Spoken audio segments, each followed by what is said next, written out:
What's up, hockey fans? Welcome to another episode of Pod Snipe Celly. Joel with the pre-show shenanigans backstage. Joel, Pre-show. how you doing tonight, buddy? Yeah, it was just before we went live. I just know I'm always with the shenanigans, man. That's just how true I too. work. I am doing well, Dan. It's been 2 weeks. Yeah, 2 weeks since the last show. I keep forgetting we do skip weeks because off-season stuff. Yeah, we're in that off-season of boringness. slow off season. That's what we're here for, to bring the fun. Exactly. To bring you the games that no one asked for, but we're going to do it anyway. Yeah, this is what we do. We just have a lot of fun on this show. So thank you to everybody who is joining us tonight, or if you're catching later on demand, we are available on iTunes, Spotify, wherever you get your podcasts there. But yeah, live Tuesday nights. We will be off next week because I will be mid-move at this point next week. But moving to the East Coast. Sort of, yeah, kind of. Charlotte isn't exactly coastal. But you are in a state that is on the coast. I guess.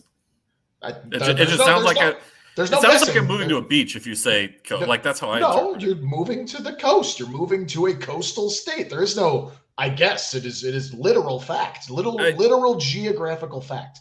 I'm not denying the geographical fact of it having coastline. I'm just saying if you say I'm moving to the East Coast, I feel like moving to the East Coast, like yeah, that's a state that touches the ocean. But if you say moving to the coast, I feel like that makes it sound like I'm actually moving to a beach. But I said the East Coast, not the coast. Okay, whatever. My brain is fried, man. A lot of work, a lot of packing, a lot of travel. Hey, me too. You weren't the only one who traveled this weekend. Yeah, you were in St. Louis, as I recall. Yeah, I was in Blues Land. I will say, Enterprise Arena is pretty beautiful. It's a cool venue. Or the last time I was in it, it was still Scottrade. But how about how was Busch Stadium? Oh, I mean, look, even as a Cubs fan, Busch Stadium is incredible. It's a good venue for a game. And they do a rooftop thing similar to the Wrigley rooftops. But I'm about to be spitting blasphemy. Their rooftop experience for the bang for your buck type of thing was actually way better. Yeah, than the Wrigley rooftop. Wrigley Field as a whole, That's to what me, I've is a much better park just because it's so cool and nostalgic. Busch Stadium is beautiful. Their ballpark village thing, the last time I was there, I wasn't 21, so I didn't get to relish in it. So this time, I'm well into over 21. I'm only 23, but yeah, okay. All right, 23 plus 6. You're celebrating the anniversary of your 23rd birthday. It'll be your 7th anniversary coming up of your 23rd? Hey, I'm still fairly newly 29, all right? Settle down over there. Settle down, mister. You're already into your 30s. I'm not there yet.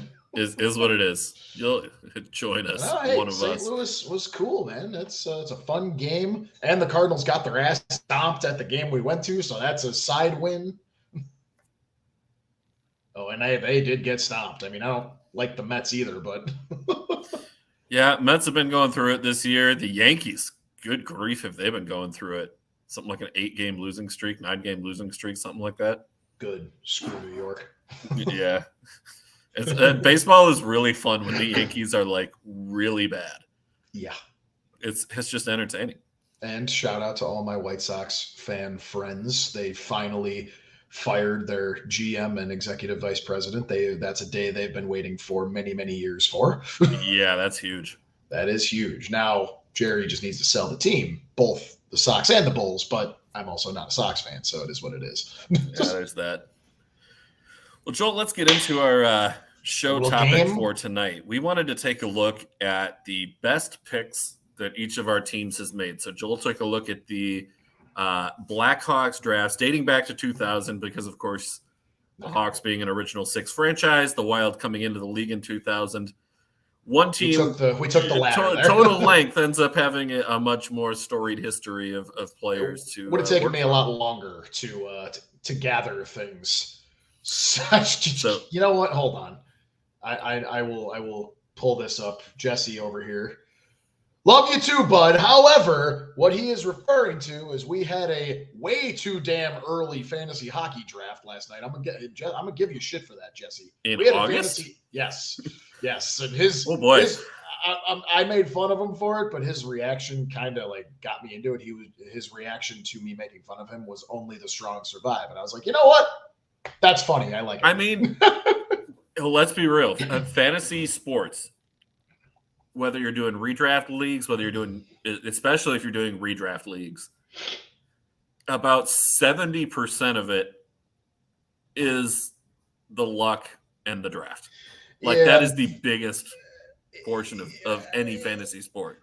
Yeah, and I mean, like now, obviously ESPN's rankings of the players last night were. I won't spend, but it's just funny, like to see. Like, let me just give you this. I got Tyler Seguin like third to last in the draft. That's kind of wild. And I got actually my final selection. I'm at third to last, as in I had 3 roster spots left to fill. Right. My literal last pick of the draft, and I drafted second overall in a snake draft, so that was literally the second to last pick.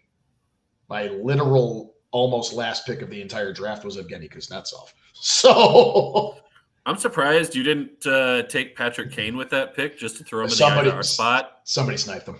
Oh. Somebody sniped him way too early enough for me to try and grab him. Way too early. Yeah, for a guy who's not even rostered and isn't going to play until at least February. That's pretty much the only real hockey news I've seen is just the teams that he's been connected to recently, and I don't even know how much smoke there is. And one of them was the Avalanche. I think the only real hockey news that we would need to discuss is Rick Jeanneret passing away. Yes, rest in peace. We would be remiss if we did not mention that on tonight's show. Absolutely. A true broadcasting legend. And as someone who appreciates good broadcasting, his calls wants to do it. His calls are outstanding. Like I used to do a little impression of him out of respect because the dude was one of my favorite broadcasters outside of the Chicago market. Truly, it's sad. But oh god, what? I would always do one call. I'm trying to remember when was it was called. The Mayday. Brad May's goal. That's one of them. No. It was more recent. It was when they drafted Jack Eichel. Jack Eichel. I can't even do it, but it just the way he said it's so exciting. He will be truly missed. Truly. Let's get into our best picks now. As we were saying, the rules? Since 2000, taking a look at the best player that each of our teams has selected in a given round. So this is not, assess every pick in every draft and rate the best player from each draft. We'd be reading off a bunch of first-round picks. That's probably how it would go, except for the 1 or 2 years where you hit somebody later in the draft. What I also had thought you meant was like pick your best. What did I think you? It was. I was like, we're gonna do the best picks for each round or something, but like you thought we were doing like for best each player round for each year, right? Best player from each round for each year. No, I was like, we'd be here for weeks. Yes, this would be a long. You would be literally moving while we would still be broadcasting. We would get some heated debates in there for sure, though. Which we need to do more. If we have time at the end of the show, I have something that will rile you up that we can go with to end the show if we have time for it. If not, we'll save it for another day.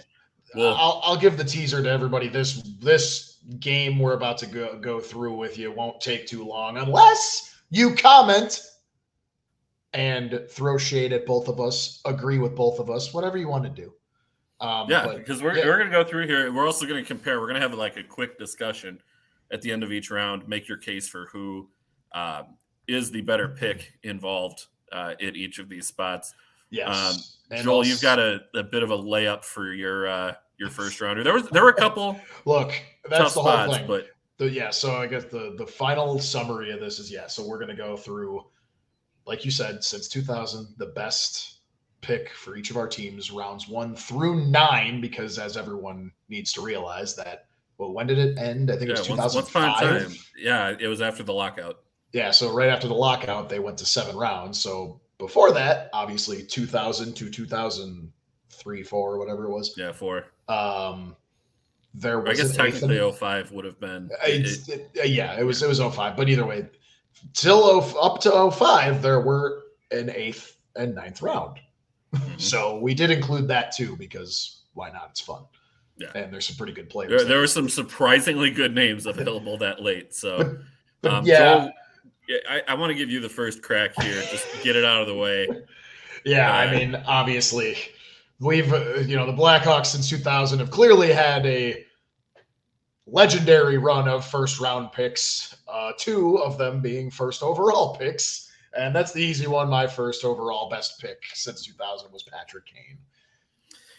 Best American-born player when it's all said and done. Literally, I know he didn't stay here long enough to actually set in stone this fact I'm about to say, but pretty much one of the best, if not the best, Blackhawk in Blackhawks history at this point. The stats would have backed him up if he would have stayed, or if he would have ended up staying here for the rest of his career. But it was a pretty easy selection. What were you going to say? I was just going to say, nearly 1,200 games played, almost all of them with Chicago so far, just the last little bit of last season. More than 1,200 points, 9-time All-Star, Calder, Conn Smythe, Art Ross, Hart, Ted Lindsay. He's won 3 cups. Nearly everything but a Selke. Literally. Yeah. Literally. Yeah. Nearly. I actually had thought he won a Lady Byng at one point. We were joking around about the Lady Byng not too long ago in our NHL franchise or Be a Pro modes. I thought he did win one, but it turns out he was runner-up in, I think, 2 years or something like that. Somehow my Be a Pro player won a Lady Byng. I have no idea how it happened because I definitely had a bunch of penalty minutes that year. I thought my player, the last season I just played with him, was going to win the Lady Byng. I think I only had like 12 penalty minutes, but I still didn't win. I'm like, all right, whatever.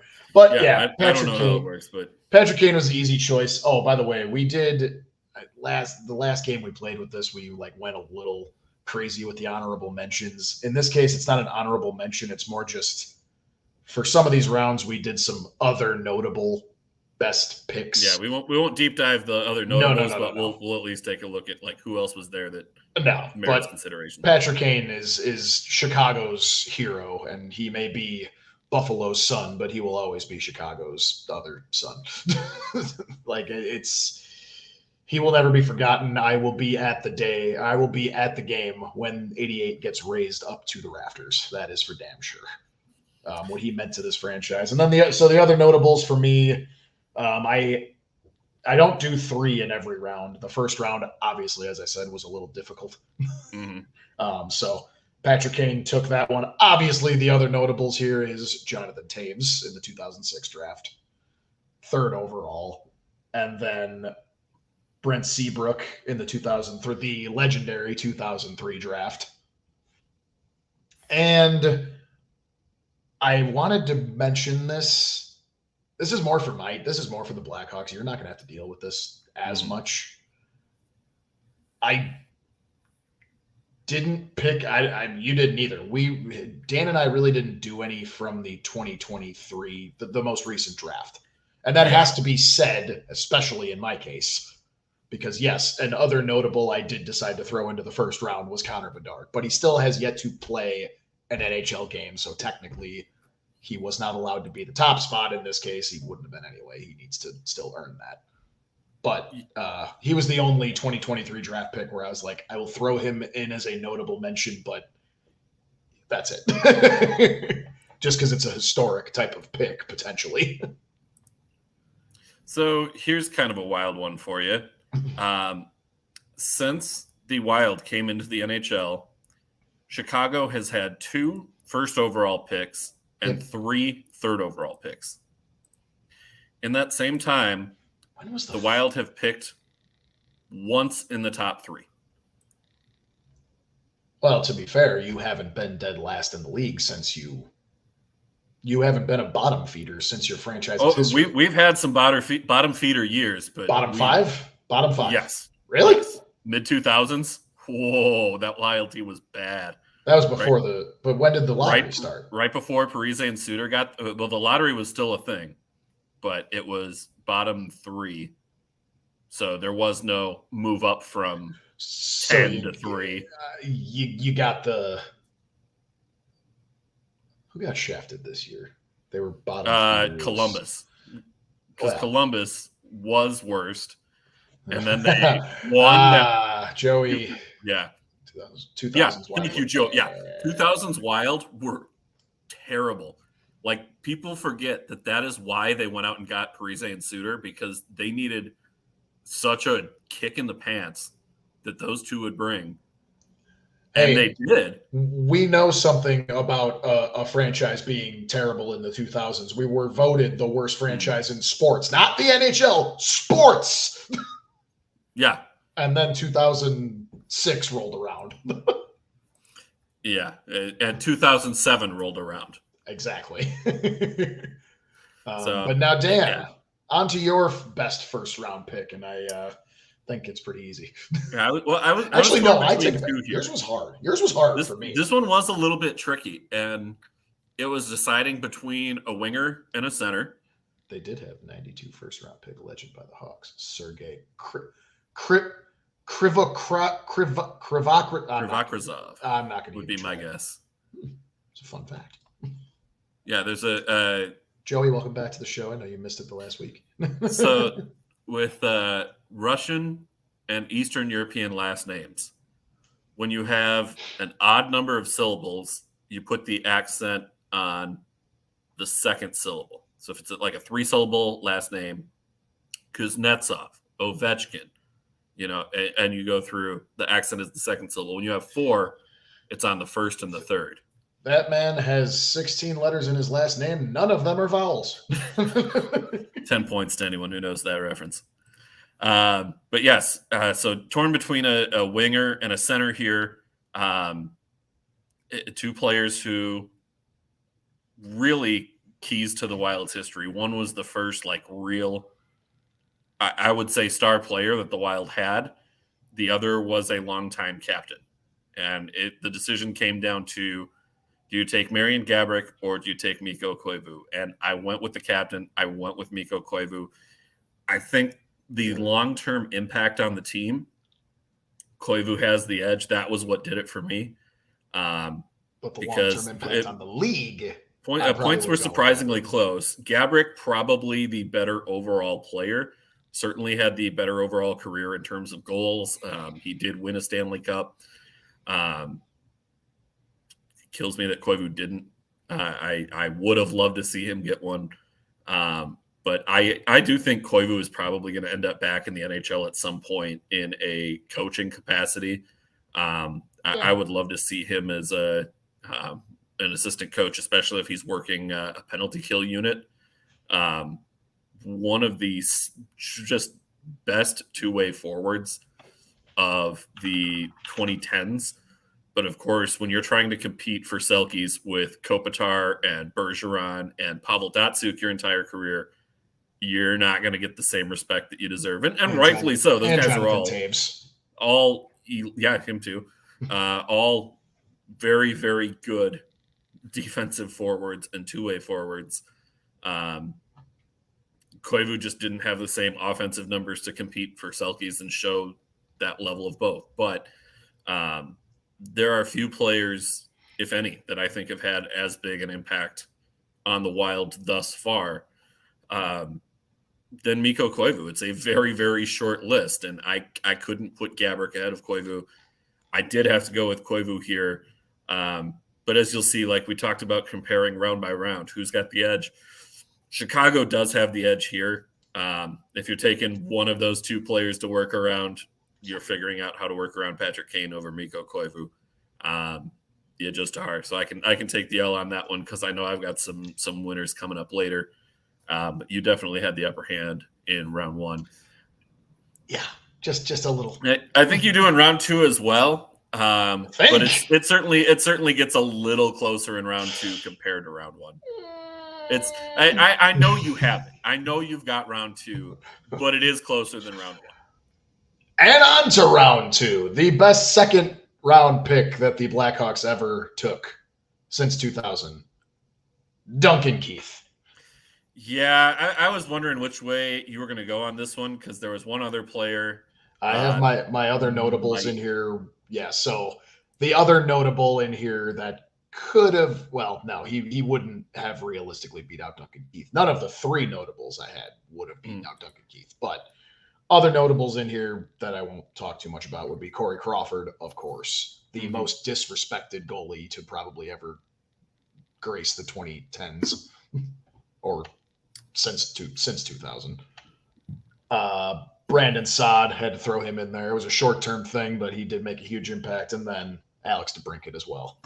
Short, had an impact though. Good player, but yeah, you can't compare DeBrincat's impact on Chicago to the others that you just. The whole thing again, like there's a lot, another same thing as Patrick Kane, Duncan Keith, part of that core of the 3 Stanley Cups. Duncan Keith with a Conn Smythe. That same year with the Conn Smythe, averaging 40-plus minutes a game on that entire playoffs. We basically rolled 4 defensemen that entire 2015 run. And also 2 Norris trophies. Not to mention the gold medals with Canada. 3 of them, I believe. I mean, there's no contest here for my notable. There's no contest. Duncan Keith is one of the best defensemen to ever do it, and we were lucky enough to get him. Not only get him, but get him in the second round, nonetheless.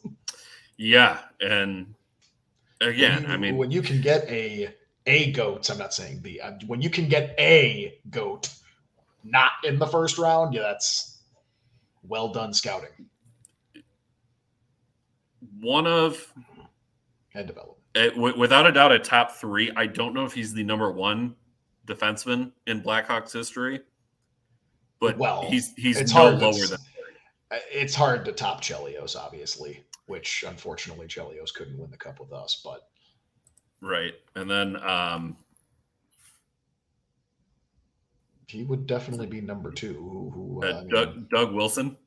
I agree, but I think Keith ended up making a big no disrespect to Doug Wilson, but Duncan Keith ended up surpassing him in.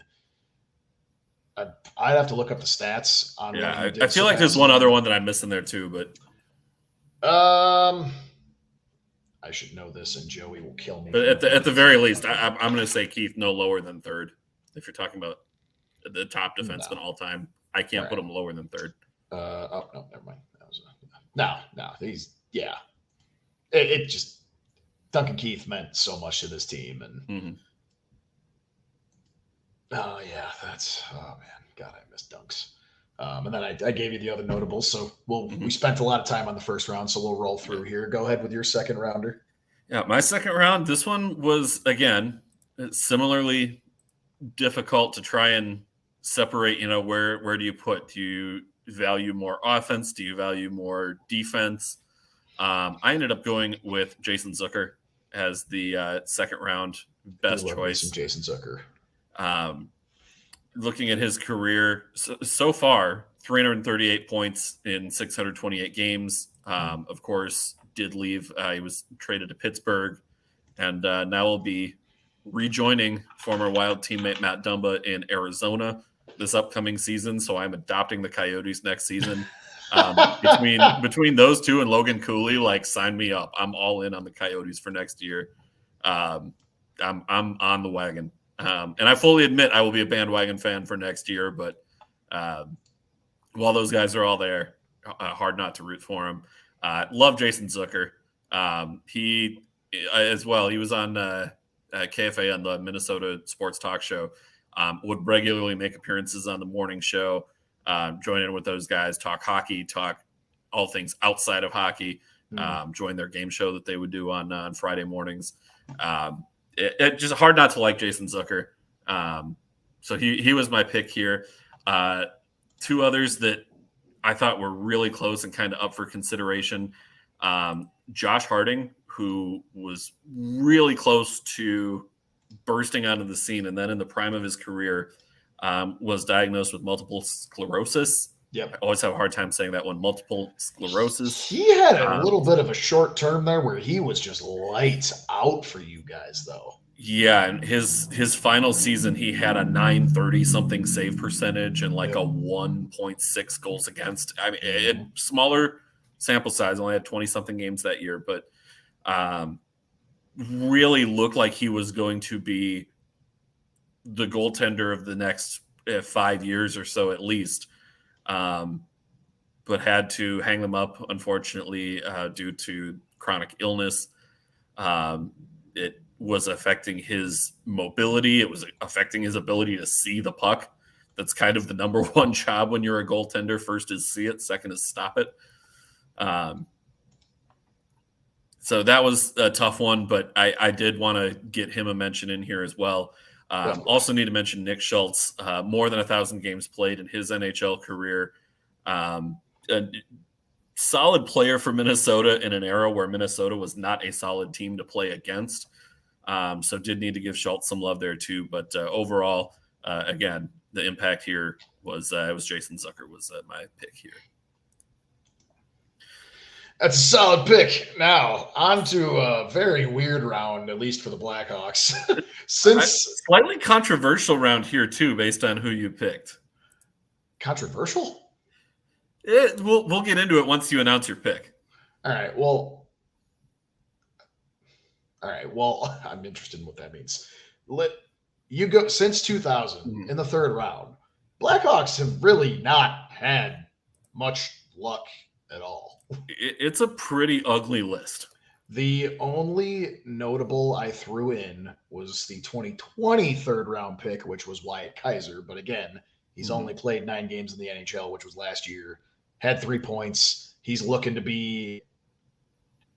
He looks like he's going to be good. He looks like he's going to be a big piece of this defense moving forward, hopefully. Again, though, not enough to be the pick. Believe it or not, though, it was actually kind of close because the third round was just that scarce.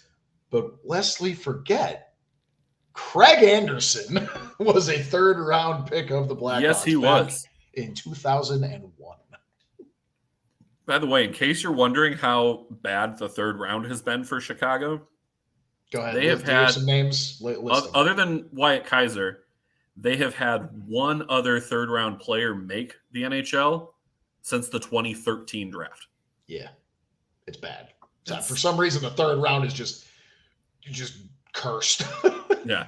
Now, most of that was, I mean, obviously since 2000, like Stan Bowman's picks in the later rounds were really not that good. No. I mean, there were times going through this where I was just like, a lot of the prospects from 2019 and on now are like, whoa, like I might be able to put these guys on this list if we do this in another 5, 6, 7 years. Yeah. but that's how bad it was. Well, not only that, but when you're trading away your early draft capital to get back under the cap, and 2, try and acquire some pieces to keep your cup window open, you really have to be hitting on those middle round picks, especially if you can get a late round pick to hit, cool. If not, two of those times it worked out. The success rate of 7th round picks making the NHL, it's not very high, but you do need guys in your minor league system who are going to keep things competitive. Your 3rd round picks, those need to be guys where you're getting some consistent to the NHL. The fact that they did not play anywhere in the NHL, it was a bit of an indictment. But yeah, Craig Anderson was your pick here. And I say controversially because he was previously drafted by the Calgary Flames in 1999. So that was his first entry draft. And then he re-entered as an overager because Calgary hadn't signed him, at which point Chicago drafted him in the 3rd round. And he wasn't particularly good for Chicago. No, not at all. The rest of his career, he had, I think, 12 wins in 56 games or something like that with Chicago. And again, I am doing the math for you right now. I have it up. What is that?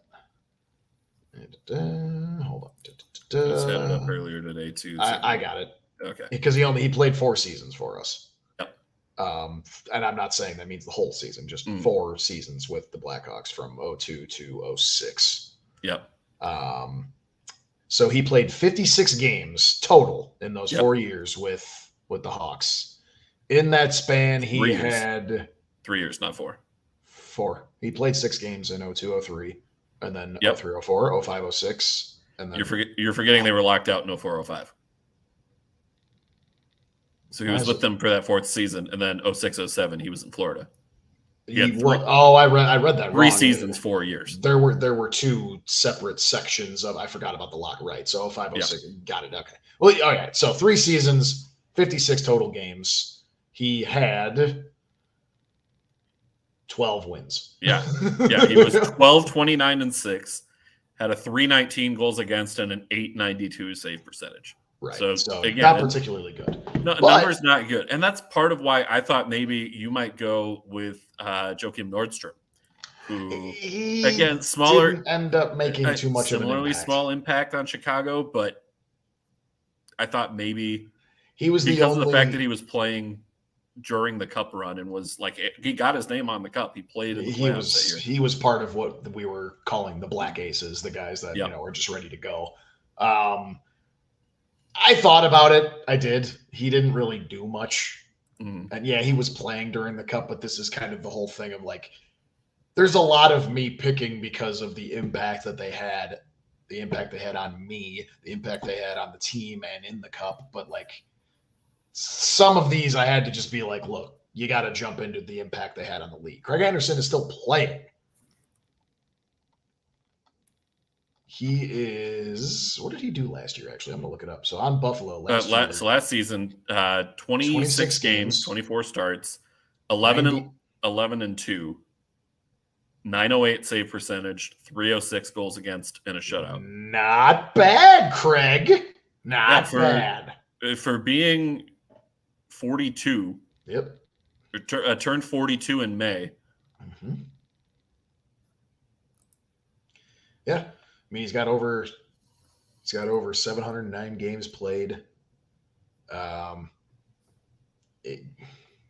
912 save percentage on his career, 2.86 goals against on his career. So yeah, not good for us, but he still is having a nice little career for himself at 42 years old. And I don't know his contract details. I'm assuming he's still going to just be with Buffalo. I don't think he was a free agent. But trying to get it right now. Yeah, look up Cat Friendly. Yeah, shout out again, Cat Friendly. But he hopefully he's not showing on their roster, so he might. Right, so he's a free agent. Damn, I was gonna say it would have been nice for him to stay there because Buffalo is definitely on the come right now for sure. Well, I'm looking at Buffalo's goaltending room as well, and we'll get into this in a couple of weeks here when we start doing our season preview episodes. Was that a tease, Dan? Was that a tease? It is. Looking at the goalies that they have coming up, when you've got Ukko-Pekka Luukkonen coming up. You've got Devin Levi coming up. You've got Eric Comrie probably going to start. Did you sneeze at the first start of that sentence? No, I did not. Are you sure? One of my favorite names in hockey, Ukko-Pekka Luukkonen. Ukko-Pekka Luukkonen. Yep. Get him on your radar if he's not already. You know what you sounded like? You kind of sounded like a record player being played backwards. I guess there's that. On to Minnesota, I had to go with my boy Cal Clutterbuck. Cal Clusterfuck, as I liked to call him. Of course you would. Well, I liked Cal Clutterbuck. The iconic mustache, the hitting everything that moves. I hated seeing him get traded to the Islanders, but he's put together a very nice career with New York. The trade brought in, Niederreiter, who also became a fan favorite for Minnesota. Absolutely love Cal Clutterbuck. Great player, solid career. Had a good impact with Minnesota. And looking at the other playoffs for you, those couple of years we played you. Mm-hmm. Yeah, just tough as nails to play against. Somebody that you absolutely want on your team and absolutely don't want to play against. One of the few players when we were inevitably running into you in the playoffs those years, I was like, good God, please just don't hurt anybody. Yeah. Please don't hurt Kane. Please don't hurt Taves. We had some other ones on the list who, again, it's guys who close, but overall impact. I went with Clutterbuck. Clayton Stoner merits some consideration in there as well. Connor Dewar and Stefan Veilleux and Mason Shaw were all other guys that I had looking at there. Yeah, Veilleux, another fun one. 50 points, or excuse me, 50 goals, 106 points in 506 games. Wasn't a big-time scorer, but again, somebody that was a key piece of the Wild during the era where they were really, really bad. But I had to go Clutterbuck here. Fourth round, the steal, at least on the Blackhawks side. This is the best draft pick beyond the first or second round that you can ever ask for, and that is Nicholas Hjalmarsson. This guy meant the apps. If you want to talk about the core, he was the piece of the core that literally was the glue. This man was a shot blocking warrior, could take any amount of pucks. Doesn't matter. He's still going to literally, like, the only thing now that's melded into my brain is Nicholas Hjalmarsson hobbling across the ice after blocking a shot, kind of just, hitting the Charlie horse out of his cat or his quad, and then getting back to do it again. I mean, he was the absolute glue of all three of those Stanley Cup teams. And I think the biggest shame of it all, I get it. He wasn't a prolific scorer. I mean, he's got 25 goals and 147 assists on his career. And he played most of it with us. He obviously had the 4 seasons with Arizona after we did have to trade him. He was a later on after the dynasty, or after the 3 Cups kind of came to a close. He was a bit of a cap casualty. But I mean, he finished his career with a plus 106. Like, that's you don't. One does not simply score on the opposing goalie when Nicholas Hjalmarsson is defending said goalie. No, and you talk about the shot blocking. The one that stands out for me was during a playoff run. I'm trying to remember which year it was. It might have been the Cup year in 15, maybe, where Hjalmarsson took a puck to the throat in like game 2 or 3 of the series. Okay. And it messed up his windpipe so bad that he could not talk. Yep, it was 2015. Yeah, 2015. Yep. But was able to go out there and play despite not being able to talk after blocking a shot and taking a puck to the throat. The interview, that post-game interview, like, of him just talking like this. Yeah. He had nothing in him. They shouldn't have interviewed. Like, they should have known better than to interview him. That's the kind of warrior he was. He was willing to do it anyway. He wanted to do it. He wanted to do it. Dude is a psycho. But the biggest shame to come out of Nicholas Hjalmarsson's career is that he was never awarded a Norris. Because if the Norris was awarded how it's supposed to be awarded, Nicholas Hjalmarsson is one of the best defensive defensemen to ever play the damn game. Yeah, and you made the point exactly right. Defensive defenseman. He didn't have the points, but he was a pain in the butt to play against. And he honestly gave the Hawks so many options for how they could rotate through their usage of Keith and Seabrook. So you knew that was going to be your top pairing, but it was, okay, what are you going to do on your second pairing? So Leddy and Hjalmarsson on your second pairing. And then Hjalmarsson Oduya. Good chunk of teams, that's a first pairing. Yeah, exactly. And then Hjalmarsson Oduya became very iconic as well. Oh, good old Johnny Oduya. But and then really quick, the only honorable mentions I tossed into the 4th round for the Hawks were Ethan Del Mastro. Again, hasn't played in the NHL at all, but all signs are pointing to he's another big piece to the future of this D core going forward, hopefully. And then I threw Philip Kurashev in there. We talked about his arbitration hearing this offseason. He's earned himself that contract that he got. He's just a workhorse, man. He can score. He's scrappy. He's fast. He can kill penalties. I mean, he does it all. He was a good grab. I will give. I believe that was so Bowman was still going. That was 2018. So yeah, he was still there. So that was a solid pick. Yeah, I'm really curious to see what they do with Khrushchev this year. Mateo was saying Kyle Masters honestly could be a sneaky wild pick in the future. Yeah, that's Spokesies boy right there, Kyle Masters. I'm excited to see what he can do if he ends up getting a shot and getting genuine good minutes in the Minnesota program. Khrushchev with Chicago this year. I don't know where he's going to fit in that lineup, but I feel like wherever they put him, he's going to make an impact. That's why it was worth it that we got a deal done. You could put him anywhere. He'll go and he will play anywhere. He's a bottom 6 when we're actually contending for the playoffs again. But if he's on your bottom 6, that's pretty solid depth at your bottom 6. Little tease for you. I wonder who will be the wild 5th rounder. Yeah, we're gonna have to wait your turn, Mateo. Wait your damn turn. We're gonna start with the 4th round and Justin Falk. No, not that Justin Falk. That Justin Falk. Not FAULK. FALK. I honestly forgot that it's different. Yeah, two people. Justin Falk, Minnesota Justin Falk. 279 games in his NHL career. 33 points, 219 penalty minutes. Looking at the numbers, I thought about going Capo Kakinen here. I actually thought you might too. Very, very, and that was my guy too. I really thought long-term answer for Minnesota. In our group chat, when you made me try and guess your picks. Yeah. I was going to guess him, but when I was going to guess him, I was going to say, man, you remember once upon a time you thought he was going to be the next Carey Price for you?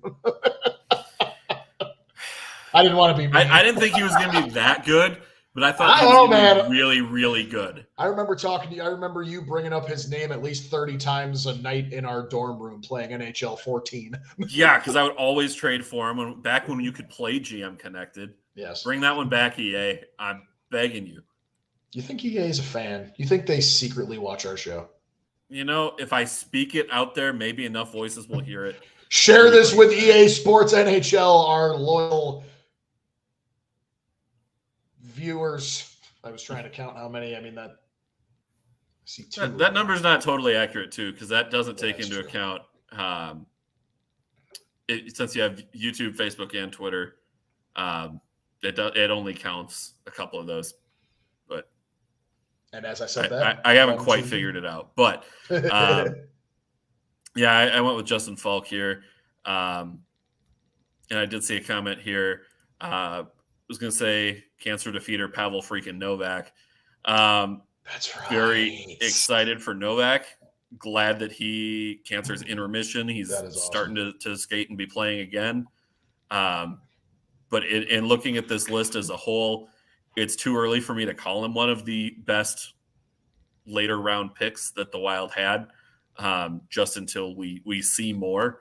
That's also why when Joel had Connor Bedard off the top of the show, it's like, yes, 5 years from now, that's maybe a layup pick. Right, but like more likely than not.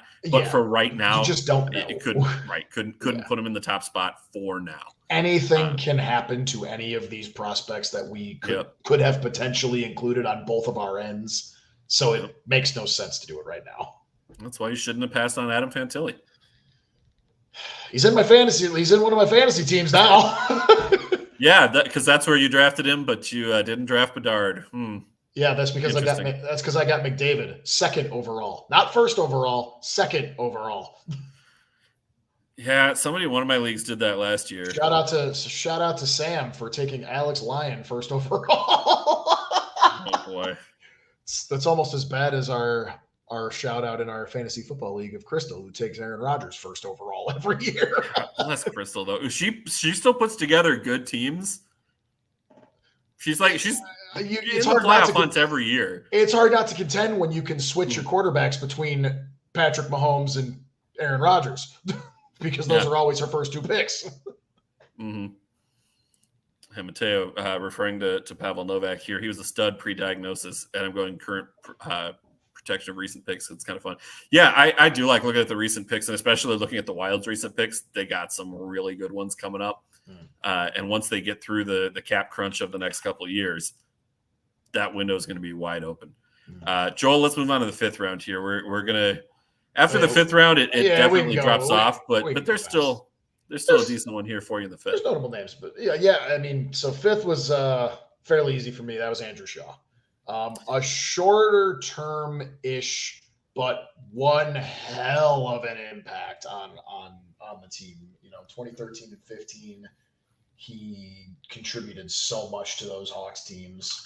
I'm pulling up his actual stats now, but I got him if you want him. No, I got him. He came in as a rookie with Brandon Saad in that 2012-13 season, the lockout season, and both of them just went off.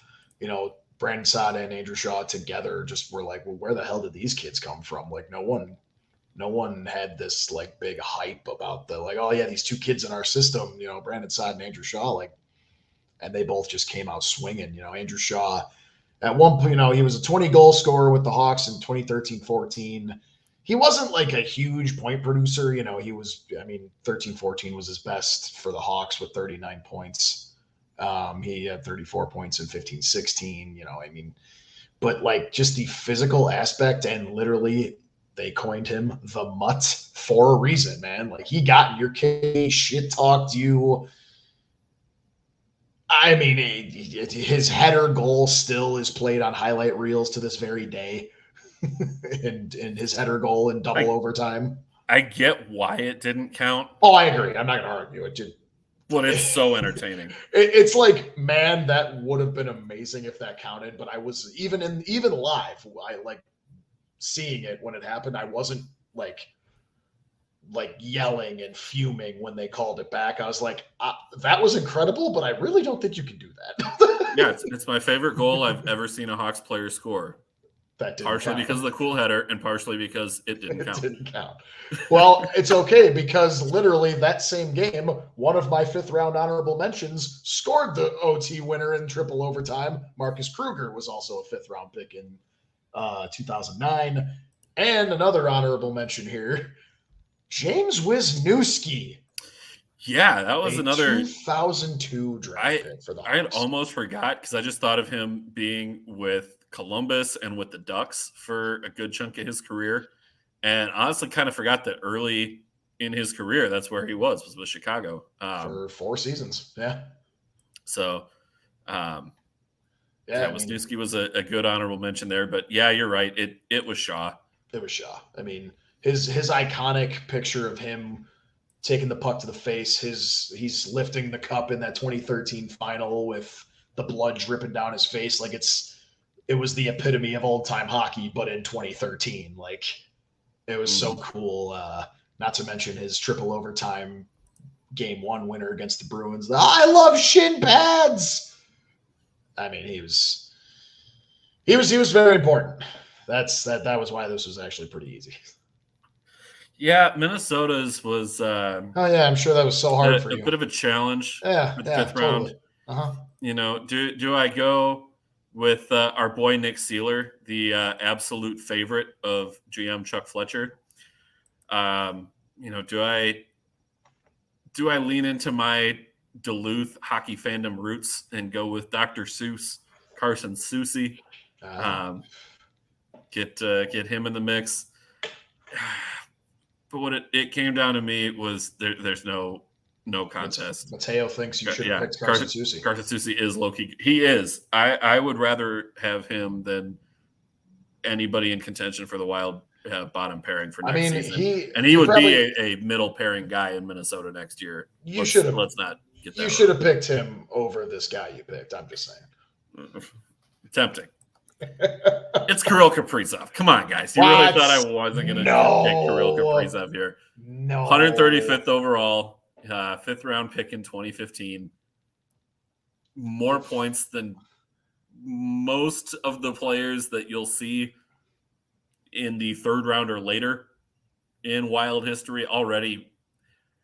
I'm ready to say he's the most talented player that the Wild have ever had. If Kirill didn't exist, he would take it.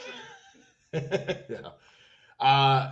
Look, I talked about the steal of any of our rounds of drafts. Mine was the 4th with Nikola Hjalmarsson. Yours is absolutely the fifth getting Kirill Kaprizov, who is already arguably the most talented player in your franchise's history. All said and done, there's a very good chance if he plays his entire career in Minnesota that he will go down as the best. When's his contract up again? Good question, because he signed a. You don't have to look it up. I was just going to make a joke. I'm gonna, because it's gonna bug me for not knowing it. So 25-26 is when his contract is up. That time frame works out. Following that season. That time frame works out. He's going to come play with Connor Bedard in Chicago. Yeah. Okay. Be serious. The Wild have 2 more years of the really bad dead cap. And then they're through that, and things are wide open. They can back up the Brinks truck for Bedard. They can. They could. They won't. They won't. They won't. Yeah. See how flipping the script works? It does. That's a good one. But they can back the Brinks truck up for Kaprizov, Austin Matthews, for Boldy. Maybe. Yeah, day one, he's the best center the Wild have ever had. Right. That's just fair. Dad, I mean, it's very easy. Kaprizov with a single season point record, Carrillo 107, second is Fiala with 85. I mean, that's saying something, dude. Like, if Fiala wasn't even with you for that long when he set that record, Kaprizov did that in his second season with you. Yeah, I mean, he rookie of the year. He had the Panarin treatment though, with he's too old, which is the stupidest thing I've ever heard, not just for Panarin, but also for Kaprizov. I don't defend your teams much. I defended your team to the death when people were like, Kaprizov didn't deserve to win Rookie of the Year. And I was like, shut up. You have no idea what you're talking about. Not only was Kaprizov younger than Panarin when Panarin won. Yeah. By 1 year, right? Yep, by 1 year. He was younger than Panarin. Panarin was 25. Carrillo was 24. Yeah. And Kaprizov wasn't even the oldest finalist. Who was that year? Alex Nedeljkovic. Wow. Nedeljkovic was the third finalist that year, and he was older than Kaprizov. What has Nedeljkovic done since then? Gotten cut. I'm sorry. Brutal honesty. Carolina was like, nope, you're out the door. Stuck with Freddie Anderson and Tiranta, and then Alex Lyon. And then Detroit was like, nah, we're going to dump Nedeljkovic and bring in Alex Lyon. So I guess, let's see, where did he end up now? He's in a place where he probably will get a decent chance to be a starter this year. Well, maybe not. No, he went with Pittsburgh, so he'll back up Tristan Jarry in Pittsburgh. Cool. But yeah, I mean, yeah, it was Kaprizov. Absolutely. All right, now we get into the stage of it's just going to go fast. This is my actual last round where I had a notable mention afterwards, but I won't take much time on it. So 6th round for the Blackhawks, best one over time was Ben Smith. Mostly only Blackhawks fans will really know that name. Back in 2008, and he did really play a pretty key role, maybe not from the points department, but he definitely played a key role in that 2010 Cup run, as well as playing a little bit in obviously the Western Conference Final run again, where it ended against Detroit in 08-09. Ben Smith was fun to watch. The way I kind of describe him is he was Marcus Kruger before Marcus Kruger was Marcus Kruger. Yeah. He could kill penalties. Marcus Kruger was a dude too. Oh, Marcus Kruger was obviously better, but before Marcus Kruger was Marcus Kruger on the Blackhawks, before we drafted him, Ben Smith kind of had that role of penalty killing. He wasn't a center; he was a right wing, but he was just one of those. You need those depth pieces that are gonna do the right things if you want to contend for the Stanley Cup, and that's what Ben Smith was. Yeah.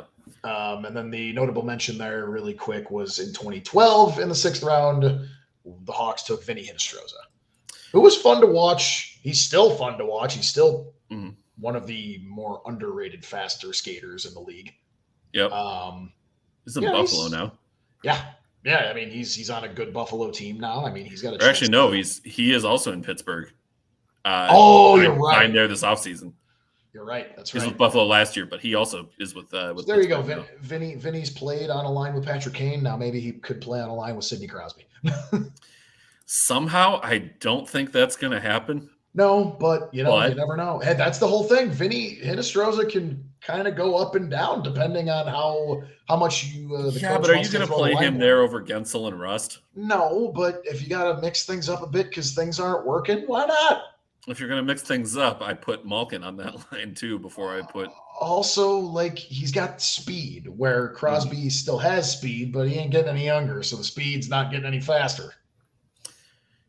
Yeah, I kind of thought you were going to go Hinostroza here too, but like his best numbers career-wise were when he wasn't playing in Chicago, just by raw numbers. So exactly, I can understand that.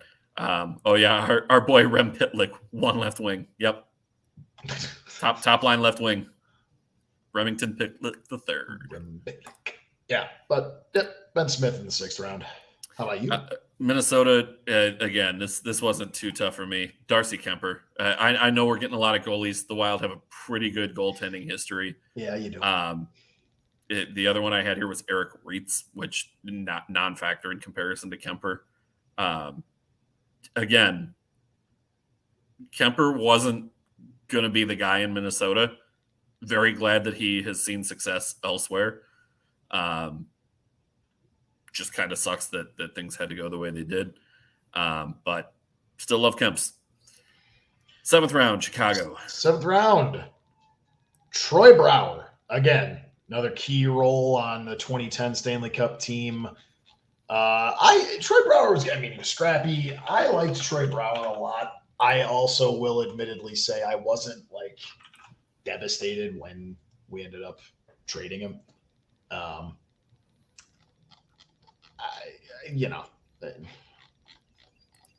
He was always a pain in the butt to play against. Exactly. He, again, another one of those, like, he was just a pain in the ass for teams to play against. He had 40-point season, the 09-10 Cup season for us, so obviously did great. And then the very next year, 36-point season. Like, he was another one of those key pieces that you need to go chase a Stanley Cup.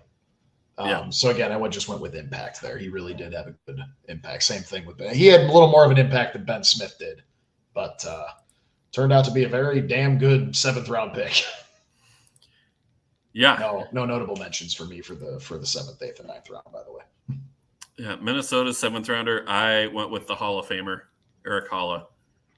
This one caught me off guard. It did. See what I did there? Because you see what I did there? Surprisingly, the Wild have had a few decent did you late, see what 7th round picks. Did you see what I did there? It caught me off guard. I did. R.I.P. Bugard, man. Derek Bugard, a 7th round pick. Also, Anton Khudobin, 7th round pick from Minnesota. I forget that you drafted Anton Khudobin. Yep, and then traded him for, I believe it was Matt Hackett. Spoiler alert, he couldn't. Well played. That was better than my my guard pun. Yeah. So like the Wild have had some 7th round picks who have still managed to make it to the NHL, which that alone is an accomplishment. But for Haula to be a 7th round pick in 2009 and 600 some odd games played already in his NHL career, and he's had to deal with some injuries along the way too.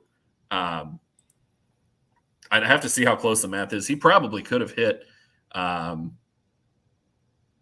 He probably could have hit 800 games by now without those injuries, or at least been close.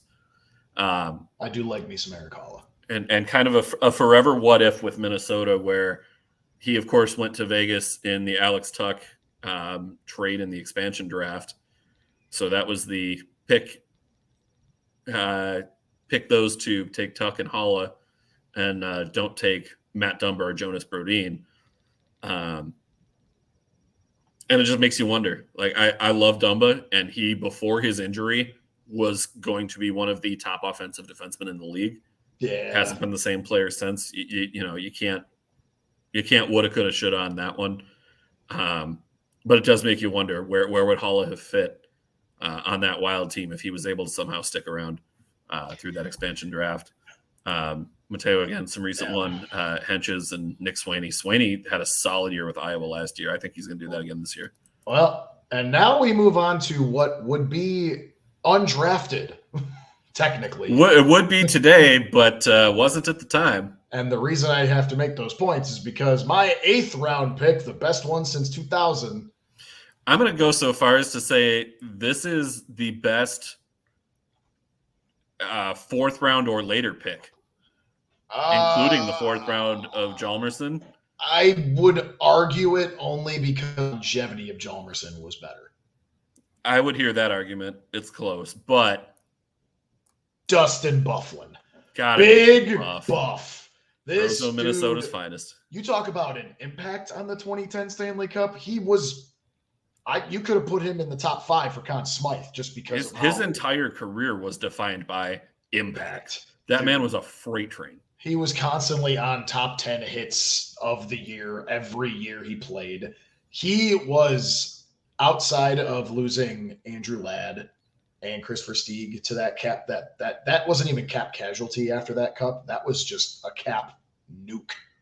Mm-hmm. Like, we lost a lot of players to that cap casualty year, but outside of Andrew Ladd, for me, Dustin Byfuglien was the one that hit me the hardest. Outside of Andrew Ladd and outside of Chris Versteeg too. Byfuglien was just a tank, but a tank that could score. Yeah, Mateo's saying he was Revo, but even worse to deal with. Yeah, because he could skate faster than Reeves, and he could put up points, as Joel was alluding to. Yeah, and hit even harder. Hold on, I know we didn't want to spend too. I just want to look up his final numbers because I haven't looked at it in a while. While you're doing that, I'll mention Minnesota's 8th round pick, Lubomir Sekaraj. Gets the nod for Minnesota. Oh, wait, I know that's a name that I was going back through looking at these. Oh, yeah, I remember him. Yeah, I remember. Sekaraj, 213 NHL games, 71 points. But again, 8th round pick, getting that kind of ice time. Did play for Dallas as well later in his career.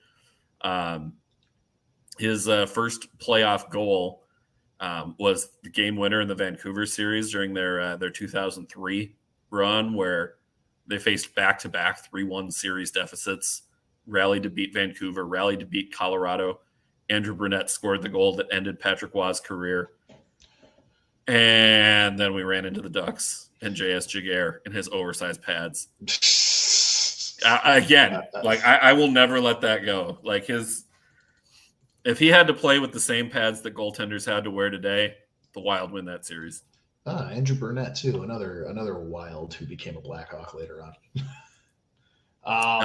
Last round. Well, hold on. So I did find Byfuglien's numbers. So he finished with He finished with 525 points, only a -8, and nearly 1,100 penalty minutes. Yeah, that sounds about right. And he was his best season was he is the Atlanta Thrashers legend. 53 points the last year of the Thrashers.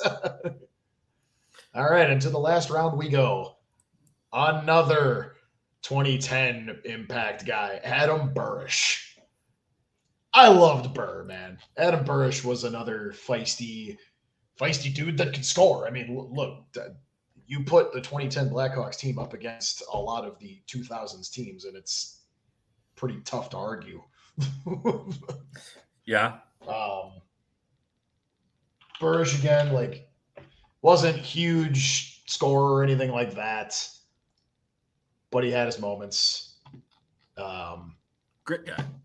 Exactly. Grit guy, but like also kind of a leadership guy too.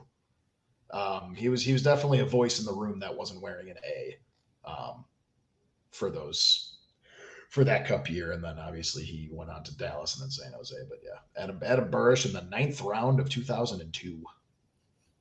And for Minnesota, Kyle Wilson was the only 9th rounder who made it to the NHL, but also never played in the NHL with Minnesota. Made his debut in 2009 with Washington. Get it. So yep. Technically the best, but never played for Minnesota. So I don't know how fair it is to say that he was their best 9th round pick. So now the final thing to close out the show. We only did it for the first round, but we need to do it for the rest of the rounds. Yep. Let's do a head-to-head battle real quick here. Second round. Duncan Keith versus Jason Zucker. Duncan Keith gets the edge there. Keith. That's obvious. Third round, Craig Anderson versus Cal Clutterbuck. I'm actually going to give you Cal Clutterbuck. It's close. It's tough just because Anderson's career has had a hell of a lot more longevity to it, and he's played, in my opinion, I think he's played in more bigger games. Oh, Cal Clutterbuck did play in some big games for you guys, especially the 13 playoffs. And with the Islanders the last couple of years as well. So I think that's kind of why I lean Clutterbuck here.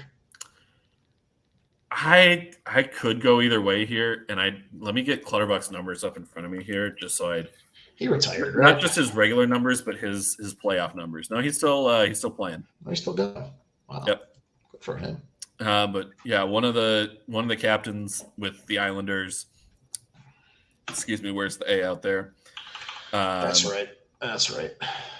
So in his career, let's see, we got 76 playoff games for Clutterbuck and 48 for Anderson.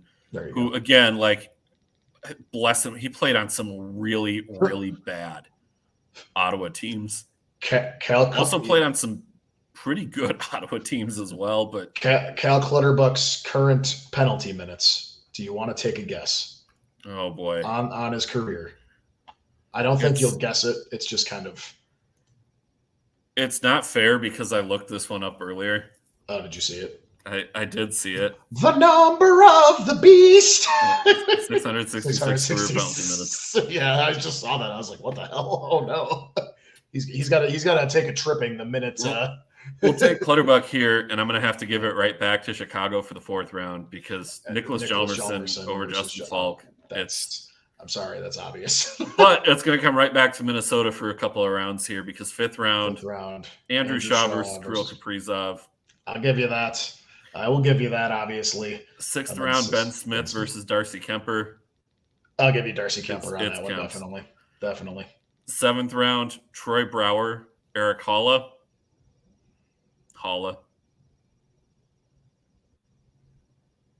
Yeah, I gotta give you that. Eighth round goes back to you, Dustin Byfuglien over Sekiraj. Yep. And then by default, because of Burris's games played, Burris's games with Chicago at that, he gets the edge over Wilson. So overall, I took the edge there. 5-4. It was close though, 5-4. Yeah, exactly. So Burrish got me the win. Just right. Look at that. But Burrish grinded the win for me. I'll throw this out there though. 2 of your wins were in rounds that don't exist anymore. You take those 2 wins out, suddenly it's 4-3 Minnesota. I would like to see who agrees with us, though, because even like I said, I agree with you on Cal Clutterbuck. I'd like to see if the majority of people do agree with that, though. Yeah, I feel like the majority of people might take Craig Anderson. And Mateo, I'm not sure if you heard when we were doing our second round. Harding, low-key good second without MS. Yeah, he was our honorable mention for second round. Oh yeah. And without MS, he's still not beating Duncan Keith. Spurgeon would count as undrafted.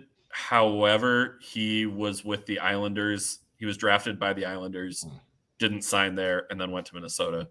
I believe was how that worked. Otherwise, he was a prospect in their system and then went to Minnesota. So he was drafted 2008. It's the 156th overall pick. Drafted by the Islanders, but they never signed him because, of course, he was just so small. They were like, nope, don't want him. And this isn't draft related, but this was trading of players to get this guy. Former Blackhawk legend Brandon Hagel securing the bag today. Yeah, dude got paid.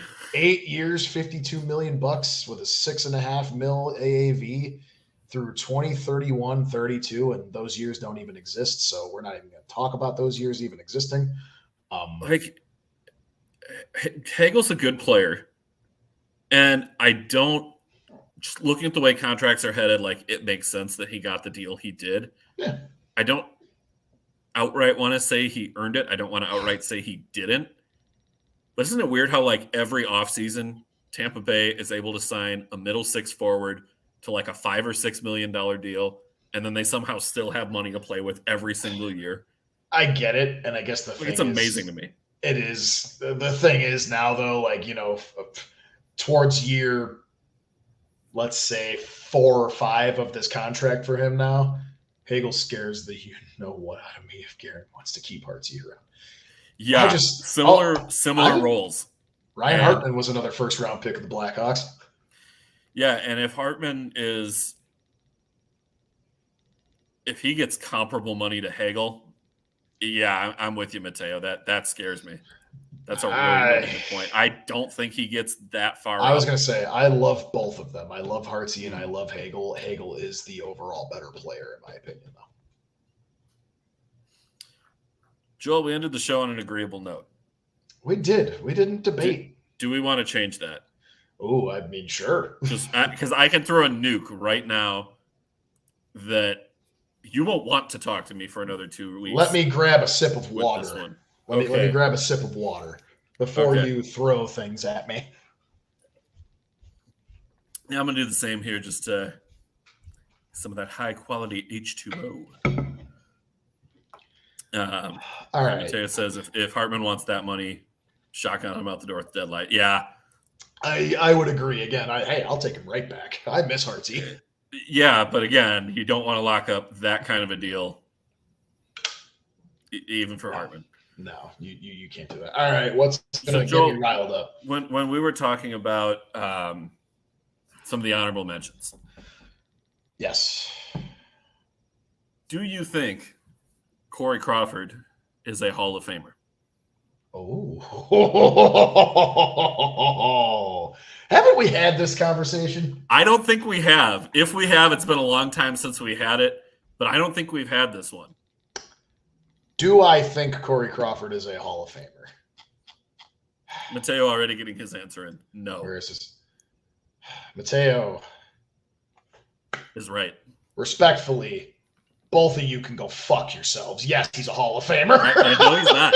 Yes, he is. No. Yes, he is. He is the most disrespectful. Is he first ballot? No, absolutely not. No. Can he get in? Am I going to be like, shouting from the rooftops, pissed off if he doesn't? I guess I'll take the big reaction of telling you both to F off. No, I won't be that shocked. But does he deserve to go in? Yes. Yes, he does. This man, 2 Jennings trophies. He should have had a Vezina, but he obviously was running. Should have, but he didn't. Yeah, he was running into Carey Price most of the time. 2 Stanley Cups, obviously. Arguably, almost 2 Conn Smites. Patrick Kane literally has gone on record saying, I should not have won that Conn Smythe that year. That should have been Crawford's to win. And, of course, Crawford has also gone on record. He'll get the rub in 2015 when he also should have won the could have won the Conn Smythe. Should have, though. No, I mean, you couldn't lose. No one else other than Duncan Keith was getting that, and that was easy. So he should have had 2, or could have had 2 Conn Smythe, should have had 1. 488 games played. If not for his concussions, he could still be playing, actually. Win-loss 260 to 162. Finished with a 2.45 goals against and a 9.18 save percentage. Like, don't get me wrong, they're good numbers. But this is relative why to the players that he was up against for his career, I get it. I know. He's not going to get there. To me, he's not a Hall of Famer. And it's a damn shame. His highest finish in Vezina voting was 5th. Well, that's not surprising because literally he was the most disrespected goalie in the league for. Well, let me read off some other numbers from here. From 2013 to 2018, that man got no respect when he deserved all of it. Yeah, he got a bit of respect, but No, also he didn't. Right, he did get overshadowed by the likes of Marc-Andre Fleury, Jonathan Quick, Tuukka Rask, Roberto Luongo. He did get overshadowed by those guys a bit. I'm not talking about that. I'm talking about people blaming him for things that were never his fault. Outside of Chicago, people weren't blaming Crawford. Inside Chicago, maybe. Outside of Chicago, people weren't blaming Crawford. I'll tell you that for nothing. As someone who repeatedly they were writing had my him soul snatched from my body as Corey Crawford would make a diving save that he had no business making, knocking my team out of the playoffs. I've been to one Minnesota Wild postseason game in my life. Oh, yeah, but Mateo's definitely right there. Yeah, Lundqvist. Yeah, thank you, Yeah, Lundqvist. Lundqvist. I didn't include him because he's already in the hall. Everybody else I just mentioned isn't there yet, but is going to be.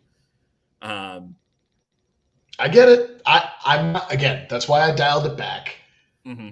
Both of you just flat out saying no is the disrespect I'm talking about. However, if you would have said it as in, is there a case? Sure. I'm not saying there's not a case. I'm just Yeah, saying you both it said doesn't flat hold out up. no. It doesn't hold up. I'm not, but there is a case. You can take a case to court. Whether you lose that case or not, you'll lose the case. You'll lose the case, but you still have a case. If we're He looking has at a case.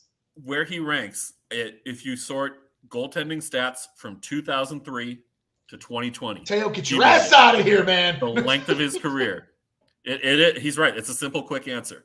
In that span, Crawford ranks 18th in wins, 11th in goals against average. All right. 17th in save percentage, 19th in shots against and total saves.